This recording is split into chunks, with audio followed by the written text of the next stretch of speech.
বিসমিল্লাহির রহমানির রহিম। ইয়া আইয়ুহাল্লাযীনা আমানু কুতিবা আলাইকুমুস সিয়াম কামা কুতিবা আলাল্লাযীনা মিন ক্বাবলিকুম লাআল্লাকুম তাত্তাকুন। সকলকে জানাই পবিত্র মাহে রমজানের পহেলা তারিখের উষ্ণ সাদর সম্ভাষণ। আশা করি সকলে ভালো আছেন। আল্লাহ রাব্বুল আলামিন উম্মত মুহাম্মাদের জন্য দীর্ঘ 11টি মাস পরে পবিত্র মাহে রমজান আমাদেরকে উপহার দিয়েছেন। বলছি আলহামদুলিল্লাহ। সম্মানিত হাজিরিন, আল্লাহ রাব্বুল আলামিন আমাদেরকে সুন্দর করে অবয়ব গঠন দিয়ে দুনিয়ার বুকে সৃষ্টি করেছেন। এর মূল উদ্দেশ্য কি? আল্লাহ তাআলা বলেন, ওয়ামা খলাকতুল জিন্না ওয়াল ইনসা ইল্লা লিয়াবুদুন, যে আমি দুনিয়ার বুকে মানব জাতিকে সৃষ্টি করেছি একমাত্র আমার গোলামি করার জন্য, আমার দাসত্ব করার জন্য। সম্মানিত ভাইরা আমার, এই গোলামি এবং দাসত্ব করার জন্য আল্লাহ রাব্বুল আলামিন আমাদেরকে সপ্তাহে 7টি দিন দিয়েছেন এবং 12টি মাস দিয়েছেন। এই 12টি মাসের মধ্যে একটি উত্তম এবং মর্যাদাপূর্ণ একটা মাস, সেই মাসটির নাম হলো পবিত্র রমাদান মাস। এই রমজান মাস আল্লাহ রাব্বুল আলামিন পবিত্র কোরআনুল কারীম নাজিল হওয়ার মাস। এই মাসে আল্লাহ রাব্বুল আলামিন উম্মত মুহাম্মাদের জন্য ঘোষণা করে দিলেন। আল্লাহ তাআলা বলেন, বিসমিল্লাহির রহমানির রহিম। ইয়া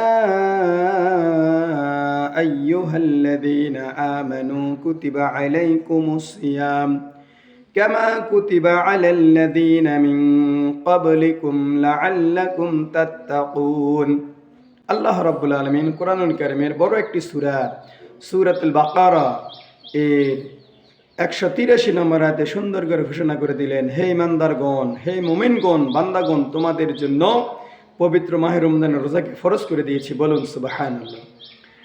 শুধু তোমাদের উপর নয়, বরং তোমাদের পূর্বে যে সকল নবী পয়গম্বর এসেছিলেন, আমি আল্লাহ রাব্বুল আলামিন তাদের উপরেও এইরকমভাবেই রোজাকে ফরজ করে দিয়েছিলাম। এর মূল কারণ কি? আল্লাহ তাআলা বলেন, লাআল্লাকুম তাত্তাকুন, যাতে করে তোমরা দুনিয়ার বুকে খোদাভীতি অর্জন করতে পারো, আল্লাহর দাসত্ব পরিপূর্ণভাবে অর্জন করতে পারো। এই কারণেই আমি তোমাদের জন্য এই পবিত্র মাহে রমজানকে দান করেছি। বলুন সুবহানাল্লাহ।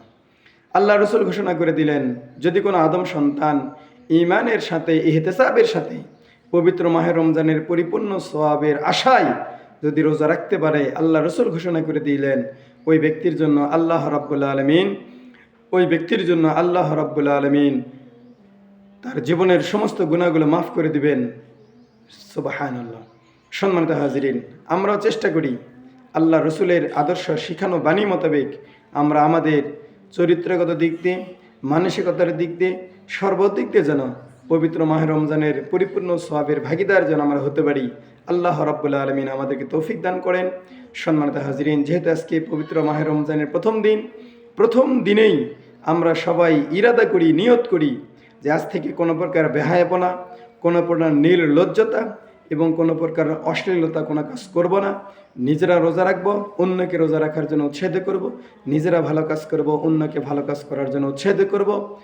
নিজে 5 ওয়াক্ত নামাজ আদায় করব। বিশেষ করে পুরুষেরা মসজিদে গিয়ে জামাতের সহিত এবং নারীরা পর্দার সহিত সুন্দরভাবে নামাজ আদায় করার ব্যবস্থা করে দেব। পরিবারের জন্য ভরণ পোষণের যাবতীয় সুন্দরভাবে করার চেষ্টা করব এবং রমজানের পবিত্রতা অর্জন করার জন্য সচেষ্ট থাকব। আল্লাহ রাব্বুল আলামিন আমাদের সবাইকে তৌফিক দান করেন। আমরা সকলে বলি আল্লাহুম্মা আমিন।